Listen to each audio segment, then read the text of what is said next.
Good afternoon. Can you hear me with my mask or should I remove it? Are you okay? It's better now?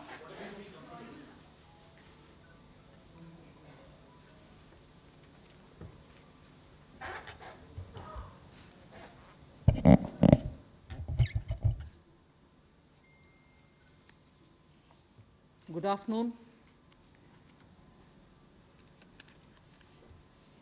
I'm sure all of you will have heard the Honorable Prime Minister speak last night to the nation. He laid out a vision, a comprehensive vision. And that vision was laid out after wide and deep consultation with several sections of our society.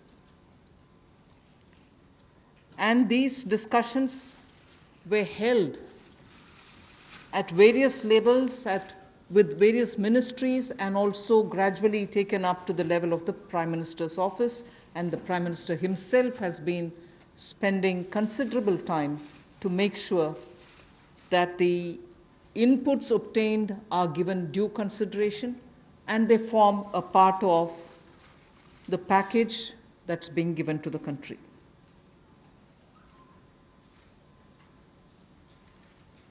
Essentially, this is to spur growth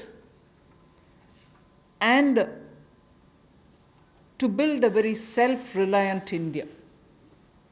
And that's where this whole initiative is called as Atmanirbhar Bharat Abhiyan. And the word Atmanirbhar India is the one which you will be hearing me say quite often. I know, coming from South India, a lot of people wondered what it actually meant. So for their benefit, I'll just say what it means in the four languages, subject of course to perfectionist corrections. Suya Sarbu Bharadam in Tamil, Suya Adharita in Telugu, Suyam Asarittan in Malayalam, and Swayam Avalambita in Kannada. Subject to correction, it may not be the perfect translation, but something to take it closer to what it means. So Atmanirbhar Bharat is what we are talking about. And you heard the Prime Minister clearly say that this is going to be resting on five important pillars. Five important pillars: the economy, infrastructure, technology-driven systems, demography, and demand. So if these are the five pillars on which we are trying to build Atmanirbhar Bharat, the focus obviously will be what can be defined as the factors of production in today's language. Factors of production, all of us know that we've been hearing it: land, labor, capital, and enterprise. Today, we recast it, say it the same way, but then essentially referring to the very same factors of production, but in this Atmanirbhar Bharat, our focus therefore would be on those factors of production which are land, labor, liquidity, and law. So essentially it addresses issues of ease of doing businesses, ease of doing compliance and regulations being due diligence observed, and so on. And in this, the intention is to build brands. Intention is also to take local brands and build them to a global level. So there is a global value chain integration also as a part of this vision which the Prime Minister has put before us. Certainly when he says Atmanirbhar Bharat, it is not to look inwards and cut India to become an isolationist country. It certainly talks about a confident India which can rest on its strengths and also be able to contribute to the globe, the way in which the Prime Minister rightly pointed out. The production of PPE and masks and also ventilators to an extent has rapidly grown within these 40 days. We have the capability, we have the enterprise to build such capabilities and help the world with it. And therefore, India shall continue contributing to the globe. You've also been seeing, I'm moving away from Prime Minister's last night's speech, you've been seeing that the government being led by Prime Minister Modi, even in 2014-19 regime, was a listening, was a sensitive, and also was a responding government. And that is why I list before you the various reform-driven steps which have been successfully taken. It's important for us to recall that now. Even as we talk about building a new India, building an India which is going to be Atmanirbhar. If I were to group them into different categories and list out what has been done by this government, even in between 2014 and 19, if you were to talk about the poor, we had the DBT-based reforms, based on which today, as we look at the migrants, look at the poor, look at the lockdown in their lives and the impact it has made in their lives, the DBT enabled us to directly put money into their accounts, and they didn't even have to go to the bank to collect it. The bank mitras were able to come and deliver the money, and therefore that reform based on Jan Dhan accounts, based on Aadhaar, and based on mobile technology has brought a revolution in this country, which many countries do recall now, and many of them are not able to do it, although India is able to do it. So for the poor, the DBT, the micro insurance schemes, PM Awas Yojana, Ujjwala Yojana, again something which has made it possible for people to have free cooking gas in the last 3 months. It wouldn't have been possible to reach out to the poor to have their cooking gas given unless the Ujjwala scheme was so successfully implemented. Swachh Bharat Abhiyan and Ayushman Bharat. And therefore for the poor, during the last tenure, the several schemes which benefited were all reform driven. If I were to talk about agriculture in the same spirit, PM Fasal Bima Yojana, PM Kisan Yojana, which again has come off handy, that we were able to front load the money to the Kisan during this lockdown. Otherwise it wouldn't have been possible. Creating new fisheries department, Krishi Sinchai Yojana, were all aimed at bringing reform in agriculture. Similarly, talking of business and also trying to bring in better business environment. PSB cleanups happen, public sector banks clean up after a heavy load of phone banking resulting in NPAs. Public sector banks recapitalization, FDI liberalization, ease of doing business reforms, which were taken down to the third level of administration governance, IBC reforms, GST reforms, and today because of the GST reforms, you're able to see what impact lockdown is having on small and medium businesses. And finally, reforms in other areas, very quickly to recall. National Highway Authority, the TOT plans, the airport privatizations, power sector reforms, which resulted in India becoming a power surplus country from shortages always. 175 gigawatts of solar targets out of 86 gigawatt has already been achieved out of that number. And cleaning up of the coal mine sector. These are all things which I would want to recall here before we talk about what we are offering in the Atmanirbhar Bharat. This is the foundation. This is the credential with which the Prime Minister has always been on the side of reform, reform for better living in this country, ease of living in this country.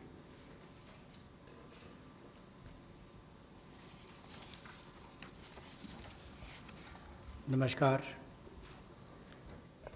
कोविड-19 में देश और दुनिया के सामने बहुत सारे संकट खड़े किए और इन चुनौतियों के समय में भी भारत के यशस्वी प्रधानमंत्री आदरणीय मोदी जी अवसर देखते हैं और कहीं ना कहीं पिछले कल का उनका जो देश के प्रति संबोधन था उसमें स्पष्ट तौर पर दिखता है कि आत्मनिर्भर भारत बनाने के लिए ये जो संकल्प उन्होंने लिया है, ये जो सोच अपनी देश के सामने रखी है, इसने एक नई ऊर्जा देशवासियों में भर दी है। जहां अपने घरों तक सीमित थे लोग, आज वो आत्मनिर्भर भारत बनाने के इस संकल्प में जुड़ने जा रहा है और संकट में अवसर देख रहा है। और शायद यही कारण है कि दुनिया के मुकाबले अगर भारत का देखा जाए तो इस लड़ाई में बहुत अच्छे कदम रहे। यहां तक कि दुनिया भर के देशों में दवाइयां तक पहुंचाने का भी संकट के समय में अगर किसी ने काम किया तो भारत की दवाइयों की कंपनियों ने किया, जिसमें भारत को बहुत प्रशंसा भी मिली है। यही नहीं, सबसे पहले कोविड-19 को चलते मोदी सरकार ने जो पहला कदम उठाया वो प्रधानमंत्री गरीब कल्याण योजना के रूप में लेकर आए कि देश के गरीब को भूखा ना रहना पड़े, उसको कोई दुख तकलीफ ना हो। और 1,70,000 करोड़ का ये पैकेज माननीय वित्त मंत्री जी ने आप सबके सामने रखा था। और यही नहीं, कंप्लायंस की कोई दिक्कत ना हो कि आपको कानूनी तौर पर वैधानिक रूप से कोई जो नियमों का पालन कर रहा है उसमें आप रह ना जाएं, तो उसकी भी छूट 3 महीने का मॉरेटोरियम पीरियड आपको दिया गया। फिर आरबीआई के माध्यम से भी घोषणाएं हुई जिसमें लिक्विडिटी का फायदा आप सबको मिला, देश के करोड़ों लोगों को।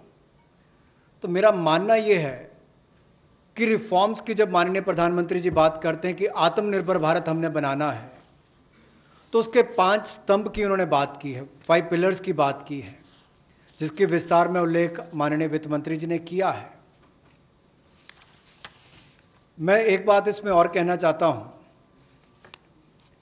कि ये जो हम इकोनॉमी की बात करते हैं, अर्थव्यवस्था की बात करते हैं, पहला स्तंभ आधारभूत ढांचा हमारा ऐसा हो जो आधुनिक हो। और यही नहीं, हमारे सिस्टम जो है वो 21वीं शताब्दी में हमें विश्व गुरु बना सकें, उस लायक हम बनाएं।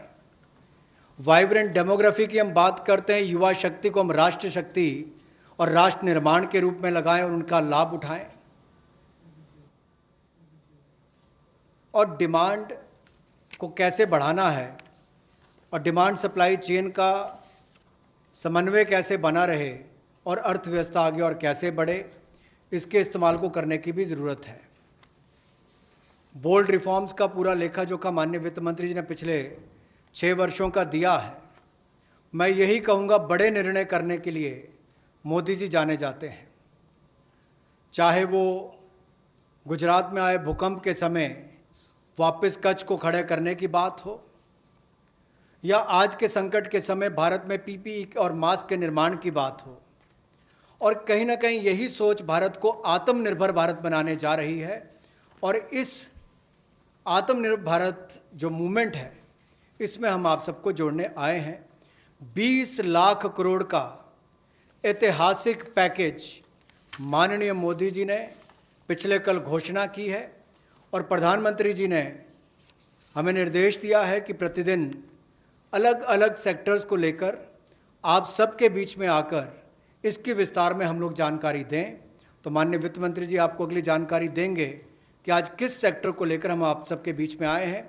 लेकिन बोल्ड रिफॉर्म्स 6 वर्ष भी होती रही, अब भी होगी, जब तक भारत आत्मनिर्भर नहीं हो जाता। उस दिशा में लगातार काम चलता रहेगा। So I broadly explained about the reform steps which were taken during the previous 14 to 19 tenure of this government. And after the 2019 elections, the July budget was presented.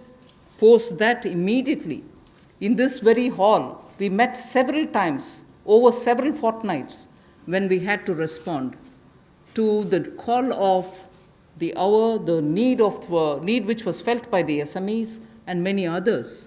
And all this only to underline the fact that you're speaking with a sensitive, a responsive, and a government which believes in consultation. So then after that, the budget of February 2020 was presented, but soon after came Corona. And after the parliament session was concluded, within hours of the announcement of the lockdown, the PM Garib Kalyan package was announced, about which Amos has briefly referred. The numbers are something which are worth recalling here because we are going to have to build on that. 52,606 crores into DBT account of 41 crore bank account holders, the Jan Dhan account holders. 18,000 crore worth grain and pulse transfers happened, in which 48 lakh metric tons of wheat and rice have been distributed, costing 69 crores, to 69 crore account ration card holders. 71,738 metric tons of pulses have been distributed to 6.25 crore card holders. Aside from this, non-card holders have also been distributed grains. And I mentioned a minute ago about the Ujjwala scheme, which helps distribution of free cylinders. Divyang and old age pensioners have all been also given assistance. So after the lockdown, within a couple of hours, meaning within a day or two, we came with that announcement of the Garib Kalyan package. With that, there was also a compliance and also due diligence related deadline dates which were postponed so that ease of compliance could come in. Beginning today, I come over to speaking about today. Beginning today, for the next few days, I shall be coming with this entire team before you to put out the details of the vision which PM has put forth yesterday. So PM's vision for a self-reliant India, we will come with the details in various tranches beginning today, and we shall not forget in each of the tranches that we are talking about that we do have a responsibility towards the poor of this country, towards the needy of the country, towards the migrant workers of this country, the Divyang and the aged. So the tranches will of course be for all our convenience, suitably bringing grouped items which have some correlation. Alongside, you also had the Reserve Bank of India coming up with a lot of liquidity infusion, about which the data which will be shared with you all will go into greater detail about the quantum that they came up with, the LTROs and the TLTROs. I'm not getting into it so that you'll get the data, but we are not going into it. We also ensured, the Revenue Secretary is here, we also ensured that 18,000 crores of refunds through a special drive were given for all the income tax taxpayers. Drawback were also given the payments. So the intention being liquidity should be in the hands of the people. For all those who have up to 5 lakhs of refund dues, we cleared it. 14 lakh taxpayers have benefited because of that. So with that said, today the tranche has about 15 different measures, 6 of which pertain to the micro, small and medium enterprises. कुटीर लघु उद्योग के लिए 6 ऐसे कदम हम उठाएंगे. 2 relate to the Employees Provident Fund. 2 relate to the NBFCs, Housing Finance Corporations, and the MFIs, microfinance institutions. One relates to DISCOMs, one relates to contractors, one relates to real estate, and 3 are tax measures that we've taken. So I'll get into the detail of today's tranche of announcements. I said there are 6 major steps for the MSMEs. The first one, there is a collateral-free automatic loan for MSMEs which is being provided. This will give facility up to 3 lakh crores. 25 crore outstanding for those MSME units for whom 25 crore is the outstanding loan, or 100 crores whose turnover is, will benefit from this. These loans will have a 4-year tenure, and there will be a moratorium given for 12 months. These are going to be 100% credit guaranteed over as a cover given to banks and NBFCs on principal and interest. So this is going to be available till 31st October 2020. There are no guarantee fees, no fresh collaterals required. So I guess this will benefit 45 lakh units so that they can resume their business activity and also safeguard jobs.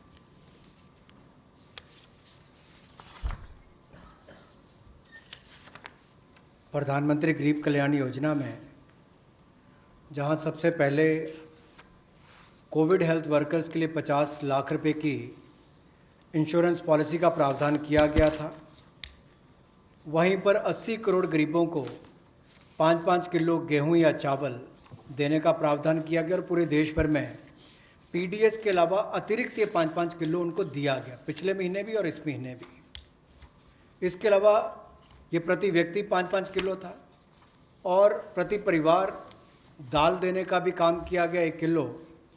और इसके अलावा जो हमारे वृद्ध, विधवा, दिव्यांग हैं उनको भी जनधन खातों में सीधा पैसे डाले गए, 500-500 रुपये, 1000 रुपये उनको टोटल डाला गया। इसके अलावा जो 20.5 करोड़ जनधन योजना खाता धारक थे, ऐसे 41 करोड़ खातों में भी 52,606 करोड़ रुपया अब तक ट्रांसफ़र कर दिया गया है। 8 करोड़ उज्ज्वला योजना के जो उपभोक्ता हैं उनको मुफ्त में 3 महीने 1-1 सिलेंडर देने की बात हुई थी, जब तक उनको सिलेंडर की आवश्यकता है। उसकी प्रक्रिया भी शुरू हो गई और दे भी दिए गए। यहाँ तक कि जो पीएम किसान के लिए भी 2,000 रुपया ऐसे करोड़ों किसानों के खातों में उसको ट्रांसफ़र कर दिया गया। तो जितनी घोषणाएं उस पीएम गरीब कल्याण योजना के अंतर्गत की गई थी, उन पर सारे कदम भारत सरकार द्वारा उठाए गए और करोड़ों भारतीयों को इसका लाभ माननीय प्रधानमंत्री नरेंद्र मोदी जी के माध्यम से मिला है। जहां तक व्यापारी वर्ग की बात है, आम आदमी की बात है, कंप्लायंस का बर्डन उसके ऊपर ना आए, घर से बाहर नहीं जाते थे, तो उसके सामने जो संकट था कि वो कैसे समय सीमा रहते अपनी कंप्लायंस पूरी कर सके, उसमें भी उसको छूट दी गई और उसको भी 3 महीने आगे बढ़ाया गया, जिससे उसको लाभ मिला है। आरबीआई ने भी जो महत्वपूर्ण घोषणाएं की, उससे लाखों करोड़ रुपए की लिक्विडिटी मार्केट में आई है, जिससे पूरे देश को लाभ मिला है। और इसकी जानकारी आप सबके सामने पहले भी रखी है, केवल आज एक बार फिर आपके ध्यान में लाने की ज़रूरत पड़ी तो उसको किया है। एक जो मीडिया के माध्यम से हमारी जानकारी हमें मिली और जो वीडियो कॉन्फ्रेंस और बाकी सब वार्तालाप बाकी लोगों से हुआ, मध्यम, सूक्ष्म, लघु उद्योग, कुटीर उद्योग, घरेलू उद्योग जो है, इन सब के सामने बहुत बड़ी मुसीबत थी कि पैसों की भारी कमी थी। इन सब के लिए क्या किया जाए, ये भारतीय अर्थव्यवस्था की रीढ़ है। ये जो हमारा सूक्ष्म, लघु, मध्यम उद्योग है, कुटीर उद्योग है, गृह उद्योग है, इन सब का एक बहुत महत्व है। 12 करोड़ से ज़्यादा लोगों को ये रोज़गार देते हैं।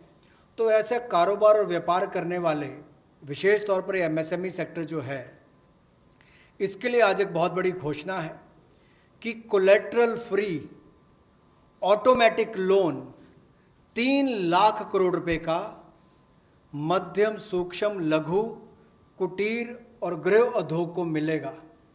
इसमें किसी को अपनी ओर से कोई गारंटी, कोई कोलेटरल देने की आवश्यकता नहीं है और इसका समय सीमा भी 4 वर्ष की होगी और पहले 12 महीने यानी कि पहला 1 वर्ष उनको प्रिंसिपल रीपेमेंट नहीं करना पड़ेगा, इनके मूलधन का चुकाना नहीं पड़ेगा, मूलधन को नहीं चुकाना पड़ेगा और 12 महीने की इस पर छूट रहेगी और 4 वर्ष के लिए उनको ऋण दिया जाएगा। तो 3 लाख करोड़ रुपए का ये ऋण, ये हमने बगैर किसी गारंटी, बगैर किसी कोलेटरल के भारत के मध्यम सूक्ष्म लघु उद्योग, कुटीर और गृह उद्योग के लिए मोदी सरकार ने करके दिया है। I just move to the next one, which is about a 20,000 crore subordinate debt proposition which we are bringing. If the earlier one, which was just now explained by the MOS, was for standard MSMEs who, because of lockdown, couldn't move forward because they didn't have money, they didn't have cash coming in. So for buying raw materials or paying the wages, if they had a problem, you had that emergency credit line which we spoke about just a minute ago. Now I come to talking about subordinate debt through which we want to infuse about 20,000 crores. These are meant for stressed MSMEs. So if you're providing for the standard, you're now providing for the stressed MSMEs. Now the stressed MSMEs do have a problem of equity. So for them, through a subordinate debt provision, we want to provide about 20,000 crore liquidity. 2 lakh MSMEs are likely to benefit from this. The functioning of the MSMEs which are NPA or are stressed, all of them will be eligible. For this subordinate debt-based scheme, NPAs or stressed MSMEs will all be eligible for this. The government will be providing about a 4,000 crore as its contribution to the CGTMSE, the Credit Guarantee Trust, and they will be then able to provide the partial credit guarantee support to the banks, as a result of which stressed and NPA MSMEs will immediately benefit. तनाव में जो सूक्ष्म लघु मध्यम उद्योग या कुटीर या गृह उद्योग हैं, उनकी इन परिस्थितियों को देखकर गौण कर्ज या अधीनस्थ ऋण के रूप में 20,000 करोड़ रुपए का प्रावधान इन स्ट्रेस्ड एमएसएमईज के लिए किया गया है, ताकि इनकी जो कमी आती थी उस कमी को दूर किया जा सके। और इसमें भी लगभग 2 लाख से ज़्यादा मध्यम लघु सूक्ष्म कुटीर उद्योग को लाभ मिलने वाला है और ये 20,000 करोड़ का गौण ऋण ये तनाव वाली एमएसएमईज को दिया जाएगा। The next of the MSME linked steps that we are taking, this is the third. There is a fund of fund being created for infusing about 50,000 crore as equity into the MSMEs. This will benefit those MSMEs who have the potential and who are viable. So we spoke about those who are standard, we spoke about those who are NPAs and stressed. Now I'm talking about MSMEs who may be doing viable business and who need hand-holding because of the situation thanks to the COVID. So this fund of fund, with a corpus of 10,000 crores, through mother fund and daughter fund framework, will be able to provide the growth potential MSMEs greater support, and this we think will help MSMEs to expand their capacities, and this will also encourage them eventually to get listed in the markets which they can choose. जो मध्यम लघु सूक्ष्म उद्योग अच्छा कर रहे हैं विस्तार करना चाहते हैं, आगे बढ़ना चाहते हैं, लेकिन उनके आकार को बढ़ाने की या क्षमता को बढ़ाने की सुविधाएं नहीं मिल पाती थी, तो उसके लिए फंड्स ऑफ फंड्स का प्रावधान किया गया है और इस फंड्स ऑफ फंड्स के माध्यम से 50,000 करोड़ की इक्विटी इन्फ्यूजन होगी, ये हम करने जा रहे हैं। इससे इन सभी अच्छा काम करने वाले मध्यम लघु सूक्ष्म उद्योगों को अपना आकार और क्षमता बढ़ाने का अवसर मिलेगा। The next one is something which all of us have been waiting for a long time, about the definition of MSMEs. I'm sure you heard from several sources that this discussion has been going on. We have now come to a stage where we can happily announce that the definition being changed is being changed in favor of the MSMEs. Because there was always this fear in very successful MSMEs also, that if they outgrow the size of what is defined as an MSME, they'll lose the benefits that they get as an MSME itself. So outgrowing this definition meant outgrowing and going out of receiving benefits. Therefore, MSMEs preferred to remain within the definition rather than grow. Now what we are coming with is a change in the definition of MSME so that they need not worry about growing in size. They will still be able to get quite a lot of benefits which otherwise, as an MSME, they had got. So now how do we change it? I told you why we are changing the definition. How are the changes being brought about? What exactly is the change which is coming in? The change is that investment limit which defined an MSME is being revised upwards. So you can be a slightly more larger invested company, but you're still going to be considered only as an MSME. And then I'll come to the amounts which is shown in the chart there. But the idea is, even with an increased investment, you'll still be defined only as an MSME. You shall not get out of the benefit which is given to you as an MSME. Second is, additional criteria to define an MSME is being brought in. And that criteria is based on turnover. So that is being brought in newly now. Earlier it was only investment size. Now investment size and or additional turnover size is being brought in. And earlier, the distinction which prevailed between manufacturing unit, and therefore their definition was on slightly different account. Service units, their definition was on slightly different criteria. Now that differentiation between manufacturing and service MSME are being removed. Manufacturing MSME or service-based MSME shall all be defined similarly.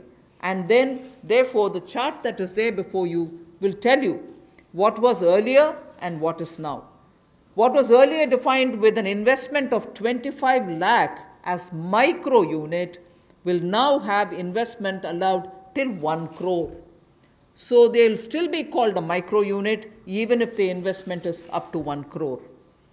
Now, in that, service investments of 10 lakhs were called as micro earlier. Now, because the distinction is removed, service also will have the benefit of being called a micro unit even if the investment is 1 crore. Over and above it, I did say that in addition to investment as a definitional criteria, we are bringing in the criteria of turnover also. So now your investment can be up to 1 crore and your turnover can be up to 5 crore. You shall be called as micro. This or that. Your investment can be 1 crore and your turnover can be 5 crore. Up to 5 crore, you will be micro enterprise. And so on. So small will be up to 5 crore, manufacturing enterprise. Services was up to 2 crore. Now the definition is changed to 10 crores and 50 crores. Investment and turnover, and so on. The table explains it.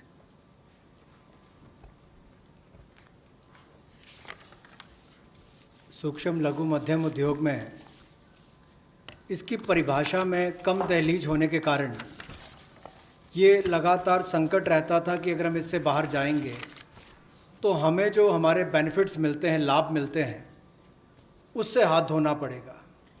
और यही कारण था कि हमारे कुटीर सूक्ष्म लघु उद्योग कभी बड़ा बनने का सपना नहीं देखते थे, और सपना देखते भी थे तो ये जो सीमा इसके लिए रखी गई थी, कम दहलीज थी, इसके कारण ये बड़े नहीं हो पाते थे। और कहीं ना कहीं जो आज कंपटीशन है उसमें फिर ये बहुत पीछे रह जाते थे। वर्षों लंबित मांग है, वर्षों से मैं सुनता आ रहा हूँ, चौथी बार एमपी बन गया, कब से शुरू हो रही, आज तक वही मांग है। मैं धन्यवादी हूँ प्रधानमंत्री मोदी जी ने इस पर ये कदम उठाने के लिए कहा है। और जो पहले क्राइटेरिया था कि मैन्युफैक्चरिंग यूनिट जो है वो 25 लाख से कम इन्वेस्टमेंट की होगी तो माइक्रो में आएगा, और सर्विस एंटरप्राइजेज जो थी वो 10 लाख तक की अगर उसने इन्वेस्टमेंट की होगी तो माइक्रो में आएगा।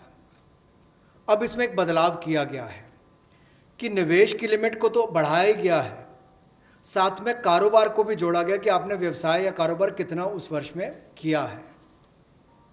तो इसको इन्वेस्टमेंट को बढ़ाकर माइक्रो के लिए 25 लाख से बढ़ाकर 1 करोड़ तक की जो इन्वेस्टमेंट करेगा वो माइक्रो यूनिट कहलाएगा। और ये मैन्युफैक्चरिंग और सर्विसेज दोनों के लिए एक ही क्राइटेरिया रहेगा, तो सर्विस सेक्टर को भी माइक्रो में आने का लाभ मिला है। तो 1 करोड़ से कम निवेश करने वाले को माइक्रो इंडस्ट्री में, जो 5 करोड़ तक का व्यापार कारोबार करेगा उसको माइक्रो कहा जाएगा। स्मॉल वाले के लिए 10 करोड़ तक का निवेश और 50 करोड़ तक का कारोबार करने का प्रावधान, और मीडियम जो है उसमें 20 करोड़ तक का निवेश और 100 करोड़ तक की turnover.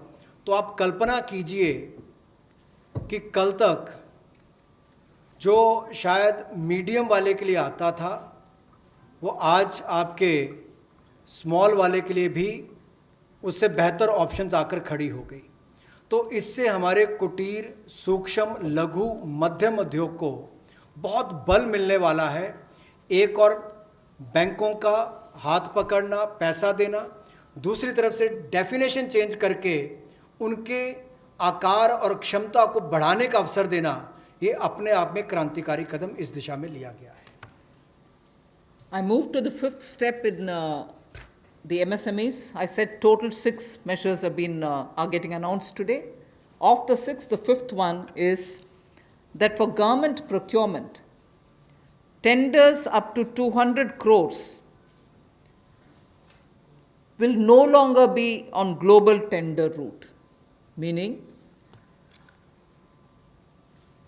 global tenders will be disallowed in government procurement for tenders up to 200 crores.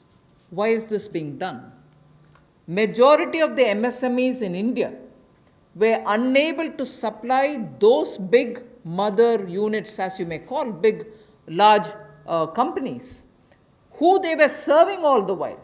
Suddenly the conditions became, based on the global tenders, unmatchable by our MSMEs. So they were disqualified from supplying to companies for whom they actually grew as ancillary units. As a result, many of our MSMEs were not anymore able to participate in supplying products to many of these large units.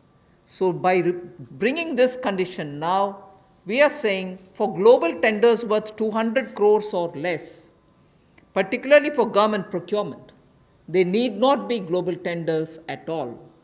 So this will make MSMEs do their business with a lot more confidence and carry on with it.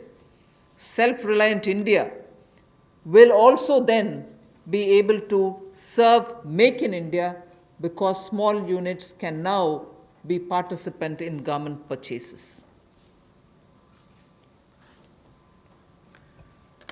पिछली 2 slides में भी आपने देखा होगा कि कुटीर सूक्ष्म लघु मध्यम उद्योग के लिए जो बड़े कदम उठाए गए हैं, 3 लाख करोड़ के कोलेटरल फ्री और कोई नई गारंटी दिए बिना एक और से ऋण उपलब्ध करवाना, उसके अलावा जो बाकी कदम उठाए गए और उनकी परिभाषा बदलने का काम भी किया गया, तो ये कदम उससे एक और स्तर ऊपर है कि ये सब बदलने के बाद उनको कामकाज जब मिले तो कंपटीशन में कहीं ना कहीं अनफेयरनेस जो होती थी उसमें हमारे लोकल उद्योग वो पीछे रह जाते थे।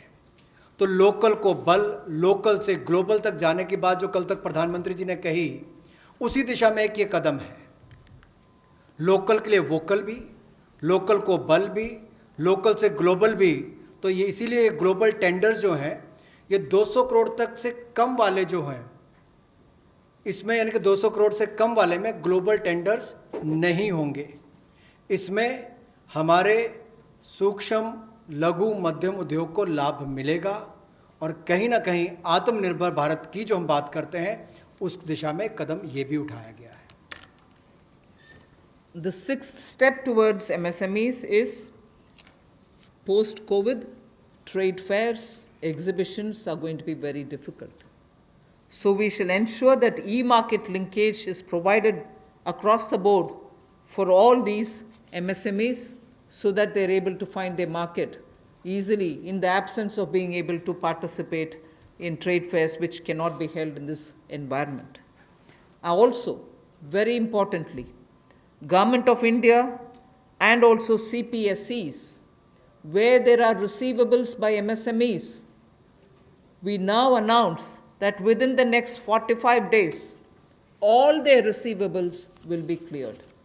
The CPSEs and Government of India will honor every MSME receivable within the next 45 days. इसी तरह से एक बार फिर कुटीर, सूक्ष्म, लघु, मध्यम उद्योग के लिए ये जो चुनौतियां कोविड-19 के समय शुरू हुई कि घरों तक सीमित होना पड़ा और आप कहीं जाकर सामान बेचने में दुविधा आती थी, तो ई मार्केट लिंकेज करने की बात की, क्योंकि ई कॉमर्स का आजकल ज़माना भी आया है, वो भी होगा। और इसके अलावा व्यापार मेलों में कैसे वो इन्वॉल्व हो सके, उनका शामिल होना हो, प्रदर्शनियों में उनकी पार्टिसिपेशन हो सके, इसके लिए कदम उठाए जाएंगे। और जो हमारे सार्वजनिक केंद्र उपक्रम है उसमें जो अगर उनके कोई पेंडिंग पेमेंट्स है, सरकारी है या PSUs में है, उनको भी अगले 45 दिनों में बल देकर वापस उनकी पेमेंट हो, ऐसा प्रयास किया जाएगा ताकि जल्द से जल्द उनकी पेमेंट हो, ताकि उनको राहत मिल सके। I now move to talking about EPF. You were aware during the Pradhan Mantri Garib Kalyan package, some measures were extended for the EPF. In that, we had said units which have 100 workers, 90% of whom are earning less than 15,000 rupees, will be able to draw from their EPF from the funds because they needed money in their hands. We have now, and for the 3 months, the payment of EPF also was given relaxation. What I would now like to say before you is a liquidity relief is being given for all EPF establishments. In this, 12% which is paid by the employer and 12% by the employee contribution. We extend the support which Government of India gave for another 3 months. We had given it for March, April, and May up to May 2020. The payments were made into their eligible accounts by Government of India for March, April, and May. Nearly 3.6 lakh establishments benefited from this. Liquidity relief of 2,500 crores to 72.22 lakh employees is now being proposed to be provided by extending this contribution for the next 3 months also. June, July, and August 2020, the EPF contribution will be paid by Government of India, and this shall provide 2,500 crore liquidity support. So what was given earlier for March, April, and May is now being extended for another 3 months, which will be June, July, and August, and therefore we shall be infusing 2,500 crore liquidity and 72.22 lakh employees will benefit from it. 1,70,000 crore के प्रधानमंत्री गरीब कल्याण package में एक सुविधा दी गई थी कि EPF जो है, प्रोविडेंट फंड जो है, वो 12% जो कर्मचारी उसका भी और जो नौकरी देने वाला उसका भी 12% भारत सरकार देगी। और ये पहले 3 महीनों के लिए हमने किया था, जिसकी भुगतान कर भी दिया गया पहले 2 महीनों के लिए, और इसको अगले 3 महीने और बढ़ा दिया जाएगा। इसका प्रावधान भी जून, जुलाई और अगस्त के लिए कर दिया गया है। 3,67,000 ऐसी संस्थाओं के 72,22,000 ऐसे कर्मचारियों को इसका लाभ मिलेगा, जब कर्मचारी का 12% हिस्सा भी और नियोक्ता जो नौकरी देने वाला है उसका 12% हिस्सा भी भारत सरकार देगी, और ये कुल मिलाकर 2,500 करोड़ के लगभग का लाभ इनको मिलेगा। The next on EPF again, in order to provide more take-home salary for the employees and also to give relief to employers in the payment of PF for those which have not been covered under the earlier description, which is if you have 100 employees, 90% of whom are drawing less than 15,000, we announced a scheme earlier, which I'm extending for another 3 months. That's what was announced a minute ago. The second one in EPF now is the statutory PF contribution for those who are not covered in the earlier one is being reduced from 12% to 10%. So for the next 3 months, employers need to pay only 10% and not 12% so that they will have some more money in their hands. However, for the central public sector enterprises and for state PSUs, we will continue to pay 12%. So this reduction is not for the government. However, government employees government employer still pays 12%. But employees in these public sector undertakings will be given the advantage of paying only 10%. So a liquidity relief of 6,750 crores for both the employee and employer will be available for the next 3 months.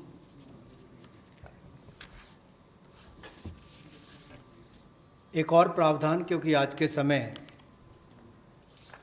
पैसा कर्मचारी के हाथ में भी कैसे ज़्यादा हो, इसमें भी एक बड़ी राहत देने का प्रयास इसमें किया है कि जो ईपीएफ कंट्रीब्यूशन है, जिनका ईपीएफ का योगदान है, वो ऐसे संस्थानों के लिए और कर्मचारियों के लिए 12% से कम करके 10% अगले 3 महीनों के लिए किया गया है। इससे कर्मचारी भी और संस्थान दोनों को लाभ मिलेगा। लेकिन जो सरकारी हमारी संस्थान है, सेंट्रल पीएससीज हैं, इनके लिए 12% ही रहेगा, उसमें कोई बदलाव नहीं किया गया है। तो इससे कुल मिलाकर 6,750 करोड़ रुपए का लिक्विडिटी सपोर्ट इनको मिलेगा और एक तरह से 6,750 करोड़ रुपया ज़्यादा इनके हाथ में आएगा। The next one is about non-banking financial companies, housing finance corporations, and microfinance institutions. We have been hearing, in spite of a lot of steps which the RBI took, in spite of all the provisions that we made between the July budget and the February budget, it was felt that the NBFCs were not able to get enough resources.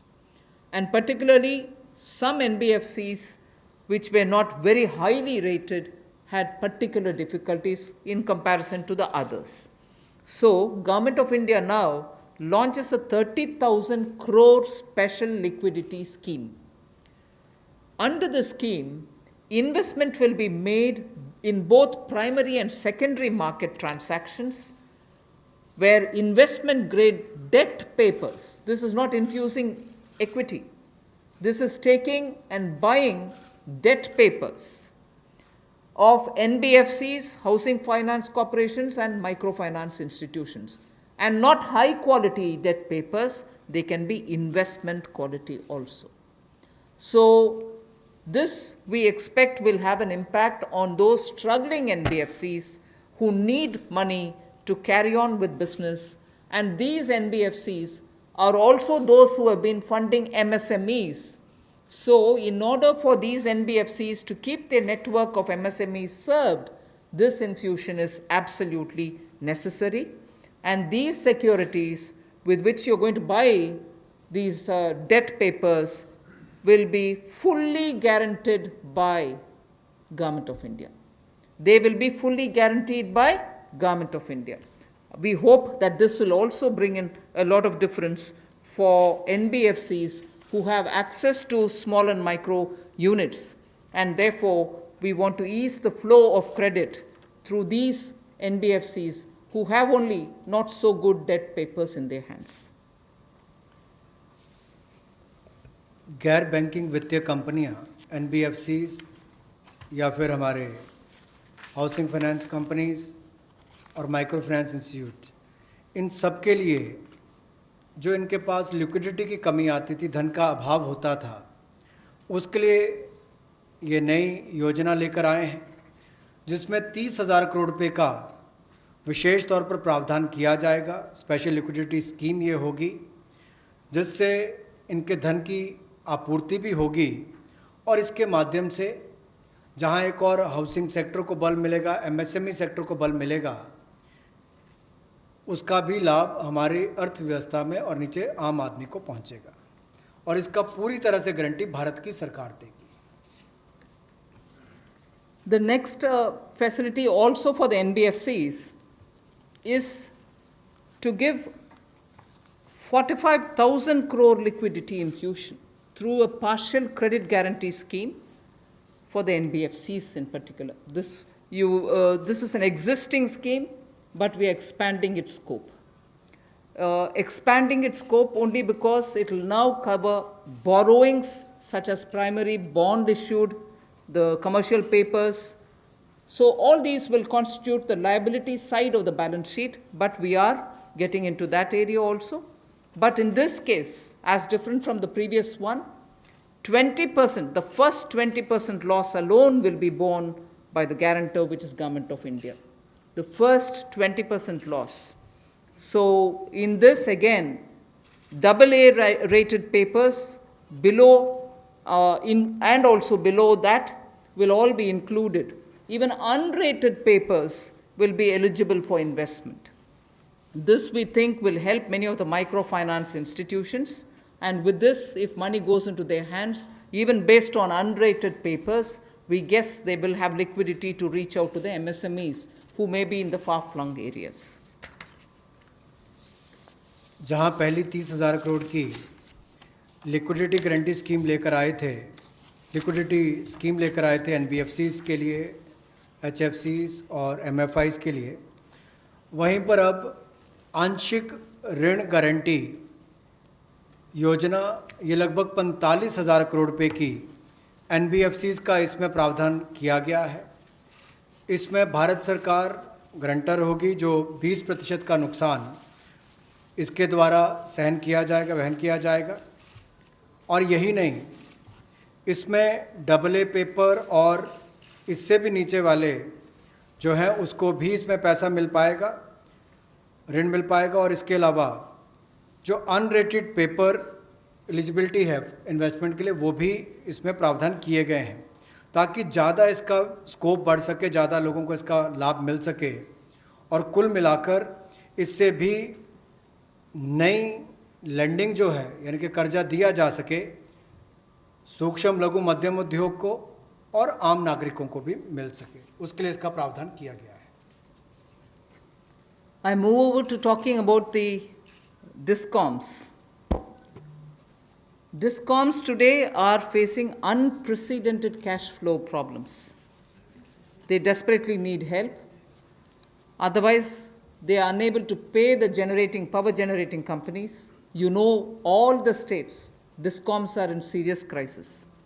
So in order to help them, there is a emergency liquidity injection, which is happening to the extent of 90,000 crores. Now, the Power Finance Corporation, REC, the Rural Electrification Corporations, both of them put together will infuse liquidity of 90,000 crores to all the DISCOMs against all the receivables that they have. They're sitting there without getting paid. In turn, they are not able to pay the GENCOs. In turn, the GENCOs are wondering where they will have more money to pay for producing electricity. And at a time when we are talking about Atmanirbhar Bharat, at a time when we are also rightly claiming the credit for having made India a surplus power generating country, we've reached a stage where DISCOMs don't have money because they're sitting with receivables. So we are now making a provision, a one-time provision, for PFCs and RECs to infuse that money into the DISCOMs against their receivables, and who in turn, this will be done with the state issuing guarantees. The guarantee, the amount which is being infused on guarantees being given by states. Now, obviously, having received that infusion of money, the DISCOMs will pay the GENCOs. GENCOs in turn will clear their dues and keep the cycle moving. Now, what does this do to the customer? The customer, we want the benefit to be passed on to the customer. We are in fact telling the central public sector generation companies that they shall give rebate to those DISCOMs which shall pass these benefits to the final customer. So we are making it clear to the central public sector generation companies that on receiving the money from the DISCOMs, they should be able to pass it on again back to the consumers. So this is a one-time infusion of liquidity for cash-desperate DISCOMs.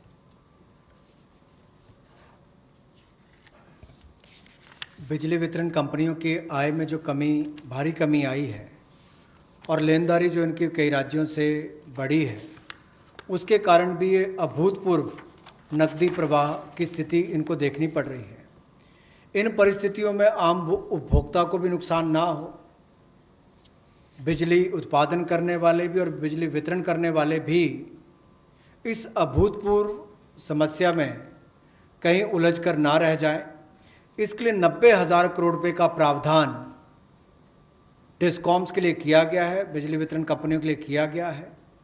और ये 90,000 करोड़ रुपया जो बिजली वितरण कंपनियों को दिया जाएगा वो पावर फाइनेंस कॉरपोरेशन और रूरल इलेक्ट्रिफिकेशन कॉरपोरेशन के माध्यम से दिया जाएगा।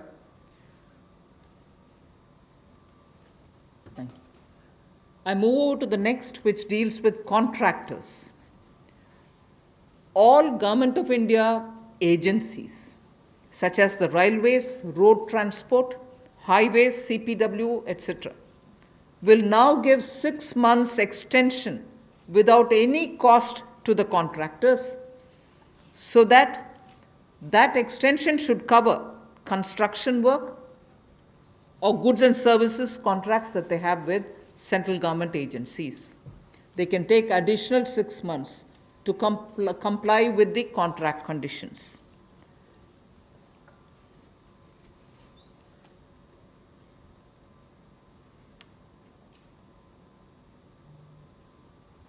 I didn't get it. Up to 6 months.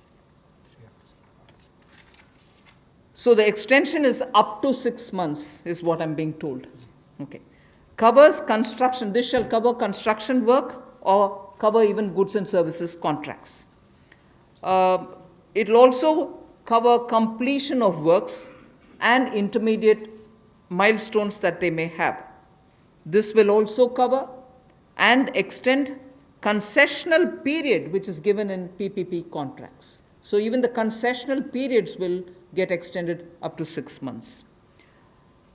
And in order to facilitate greater liquidity which they can obtain, government agencies will partially release bank guarantees to the extent of the partially completed contracts.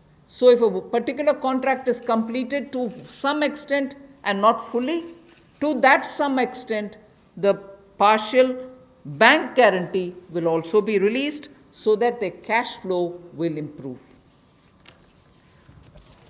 जहां एक और पहले 200 करोड़ तक के tenders global नहीं होंगे, एक वो राहत दी गई। अब उसके बाद जो अभी काम हमारे कॉन्ट्रैक्टर्स कर रहे हैं देश भर में, चाहे वो रेलवेज़ का हो, सड़कों का हो, हाईवेज़ का हो, सेंट्रल पब्लिक वर्क्स का हो, अलग अलग डिपार्टमेंट्स के हों, क्योंकि कोविड के कारण ये समस्या खड़ी हुई, तब उनको 3 महीने से ज़्यादा 6 महीने तक की राहत इसमें दी जा सकती है एक्सटेंशन के रूप में, ताकि उनको कोई खामियाजा ना भुगतना पड़े। और जो ऑब्लिगेशंस थी उनकी, उसके कारण दिक्कत आ सकती थी, इसलिए प्रावधान किया गया है ताकि मुकदमेबाजी या बाकी सब ना हो और मानसिक रूप से भी ठीक रहे और अच्छा काम करके समय पर पूरा कर सकें। तो 6 महीने तक की इनको राहत दी गई। और यही नहीं, जो पीपीपी कॉन्ट्रैक्ट्स है उसमें भी जो कंसेशन पीरियड है उसमें भी ये राहत 6 महीने तक की दी जा सकती है, पर मैक्सिमम जो है 6 महीने तक हो सकता है। केस टू केस मैटर करेगा। और जो सिक्योरिटी दी जाती थी पार्शियल, उसको रिलीज़ किया जा सकता है आंशिक रूप से। मान लीजिए मैं कोई ठेका लिया है, 70% किसी ने काम किया और उसके एवज में उसकी आंशिक रूप से वो बैंक गारंटी को वापस किया जा सकता है, ताकि उसके पास और लिक्विडिटी और काम करने के लिए आ सके। एक बहुत बड़ी राहत इस तरह से कॉन्ट्रैक्टर्स को भी देश भर में देने का एक प्रावधान किया है। 80% की होगा तो उसके अनुसार, 60% की होगा तो उसके अनुसार, लेकिन कुल मिलाकर उसके पास पैसा ज़्यादा आए ताकि वो काम काज में उसको कहीं दिक्कत ना आए। I've come to the last two of today's announcements. One relate to the real estate, which is what I'm doing now. The next has direct taxation related reliefs, which has 3 different aspects. So the last two, one is on the real estate and the next is on the taxation. In the real estate matter, the Urban Development Ministry shall issue advisory to the states and the union territories so that the regulatory authorities are given clear picture that they can treat the COVID-19 period as an event where you can invoke the force measure. In other words, they can treat it as an act of God, and to that extent be flexible about the execution of the contract signed. This will also mean that with the necessary changes, they will have to issue fresh project registration certificates. They can extend the registration and the completion dates. Suo motu, they can do it by 6 months for all registered projects, expiring on or before 25th March 2020. So using the force majeure clause, they can suo motu extend the registration and completion date by 6 months if the project was registered on or after 25th March 2020. So there need not be individual applications separately for it. They can suo motu do it. They can also issue fresh project registration certificate automatically with revised timelines. So this way, people who had entered into a contract and got fixed because of the coronavirus will not suffer. These measures, we think, will de-stress developers, and real estate industry, which is already in difficulty, will benefit with the new timelines. कोविड-19 का प्रभाव हमारे real estate projects पर भी पड़ा होगा, और इसके लिए ही ministry of housing and urban development ये राज्य की सरकारों को और यूटीज़ को एडवाइस भी करेगी कि उनकी जो रेगुलेटरी अथॉरिटीज़ हैं वो एक प्रावधान करें कि जो रजिस्ट्रेशन और कंप्लीशन डेट है उसको सो मोटो 6 महीने तक आगे बढ़ा दिया जाए और इसकी जो 25 मार्च तक जो एक्सपायरी डेट थी यानी कि उसको 6 महीने तक आगे बढ़ा दिया जाए और इसमें कोई इंडिविजुअल एप्लीकेशंस मंगवाने की आवश्यकता नहीं है। जो 25 मार्च तक थी उसको वैसे ही 6 महीने तक का आगे विस्तार कर दिया जाए, उसको आगे अवधि को आगे बढ़ा दिया जाए। रेगुलेटरी अथॉरिटीज़ को भी यही अनुरोध किया गया है और इसमें ministry of housing and urban affairs के माध्यम से जाएगा कि 3 महीने तक पीरियड उसको भी आगे बढ़ा दिया जाए और जो फ्रेश प्रोजेक्ट रजिस्ट्रेशन सर्टिफिकेट्स हैं वो भी रिवाइज टाइमलाइंस के साथ दे दिए जाएं। तो इसी तरह से रेरा के अंतर्गत जो टाइमलाइंस है उसको आगे बढ़ाने की जो बात कही गई इसमें विस्तार में कही गई। I move over to talking about the tax related proposals, which is my last. You're fairly familiar with the TDS and the TCS tax deductions which happen. We have now from, let us say, tomorrow till 31st March 2021, reduced the TDS rates and the TCS rates by 25% of the existing rate. So if the existing rate is 100, it will be reduced by 25%. This shall apply to all payments, if they are payment for contracts or professional fees or interest or rent or dividend or commission or brokerage. All of these will be eligible for this 25% rate reduction. Through this, and as I said, this will be coming into force from tomorrow and last till March 31st, 2021. And this we think, this reduction we think will release nearly 50,000 crores in the hands of the people who otherwise would have paid it as TDS. This reduction alone is going to give 50,000 crores back to the people, in the sense it will be in their hands rather than coming in as payment of taxation.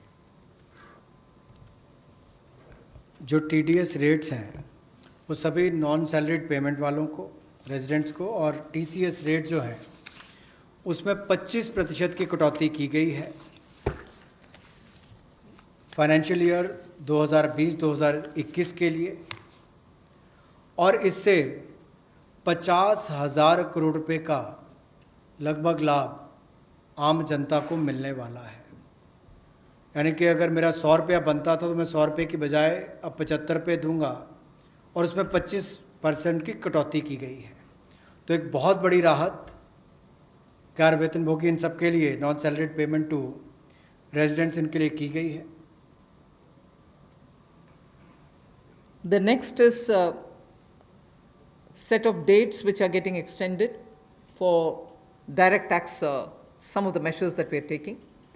All pending refunds to charitable trusts and non-corporate businesses and professions, including that of proprietorship, partnership, LLP and cooperatives, shall be issued immediately. I did mention at the beginning that we have already refunded quite a lot of refunds which were either 5 lakhs or lesser to individuals who waited for their refund for a long time, and through that nearly 14 lakh people had benefited. Now we are saying that the pending refunds of all charitable trusts, non-corporate businesses, professions, proprietorships, partnerships, LLPs and cooperatives, many of whom can be very small. Many of these are in cooperative sectors, many are MSMEs, many are small partnerships. All their refunds will be given immediately, which will mean that they will get their due money, that's their money, they will get it back in their hands without any delay. Then the due date of all income tax returns for the year 2019-2020 are now being extended from 31st July 2020 and 31st October 2020 to 30th November 2020, and tax audits from 30 September 2020 is being changed to 31st October 2020. So that is a measure which will help people not to worry about how they are going to do their compliance, will they be able to file their returns or not. So that is a step which we take. And the last one, which also is a taxation related measure, is the date of assessments getting barred, because assessment time gets barred with a certain date. We are conscious of it, we have taken cognizance of it, so we are saying date of assessments getting barred as on 30th September 2020 is now being extended to 31st December 2020. So 3 months extension is being given so that date of assessment doesn't get barred as of September 2020, it can wait till December 2020. And also, those getting barred on 31st March 2021, we are saying this in advance, those getting barred as of 31st March 2021 are being extended to 30th September 2021. They are a clear, again 6 months extension for those March. We are telling that in advance. 31st March 2021, which we are getting debarred, will now be moving over to 30th September 2021. And the last point that I would want to share with you all for this evening is, you know, we've launched this Vivad Se Vishwas scheme for making payment, and there was a component that you had to pay 10% extra if it is beyond a certain date. Now, without any additional amount which is to be paid, in total, the whole Vivad Se Vishwas scheme is getting extended up to 31st December 2020. And for this extension, no extra payment is being asked. So the entire Vivad Se Vishwas moves over to 31st December 2020. 5 lakh तक के refund 14 lakh से ज़्यादा लोगों को अब तक वापस कर दिए गए थे। उसके अलावा जो उससे ऊपर वाले उसकी भी प्रक्रिया शुरू, और बहुत सारे लोगों को वो भी वापस कर दिए गए हैं जो रिकॉर्ड समय के अंदर किए गए। अब इसके अलावा जो पेंडिंग रिफंड्स हैं, चाहे वो चैरिटेबल संस्थाओं के हों, ट्रस्ट के हों, या नॉन कॉरपोरेट बिजनेस या प्रोफेशनल्स के हों, यानी कि प्रोप्राइटरशिप, पार्टनरशिप, एलएलपी, कोऑपरेटिव्स, इनको भी जल्द ही इनके रिफंड्स इशू कर दिए जाएंगे ताकि पैसे की कमी कहीं पर ना आए। इनकम टैक्स की रिटर्न के लिए जो ड्यू डेट थी वित्तीय वर्ष 2019-20 के लिए, उसको 31 जुलाई 2020 और 31 अक्टूबर 2020 से बढ़ाकर 30 नवंबर 2020 कर दिया जाएगा, और टैक्स ऑडिट को भी 30 सितंबर 2020 से बढ़ाकर 31 अक्टूबर 2020 कर दिया जाएगा। जहाँ तक डेट ऑफ असेसमेंट की बात है, ये भी वर्जित हो रही थी 30 सितंबर 2020 को, इसको भी एक्सटेंड कर दिया जाएगा 31 दिसंबर 2020 तक, और जो वर्जित हो रही थी 31 मार्च 2021 को, इसको 30 सितंबर 2021 तक बढ़ा दिया जाएगा। मैं एक बार फिर कह देता हूँ, जो डेट ऑफ असेसमेंट्स जो बार हो रही थी 30 सितंबर 2020 को, उसको 31 दिसंबर 2020 तक बढ़ा दिया गया है, और जो बार हो रही थी 31 मार्च 2021 को, उसको 30 सितंबर 2021 तक बढ़ा दिया गया है। विवाद से विश्वास स्कीम बजट के समय भी हम लाए थे, लेकिन इन अभूतपूर्व परिस्थितियों के चलते इसको भी, जिनको पेमेंट करनी है, कोई अतिरिक्त पेमेंट ना किए बिना, एडिशनल अमाउंट दिए बिना, इसको 31 दिसंबर 2020 तक एक्सटेंड कर दिया गया है, ताकि आप 2020 31 दिसंबर तक पेमेंट कर सकते हैं। उसमें आपको कोई अतिरिक्त पेमेंट नहीं करनी पड़ेगी। मैं धन्यवाद करना चाहूँगा फाइनेंस मिनिस्टर का, MOS फाइनेंस का, for detailed briefing to all of us on these particular subjects. Madam, with your permission, 2 questions we are going to take online and 4 questions we can take from the hall here. So first I take the question online. How does the government plan to finance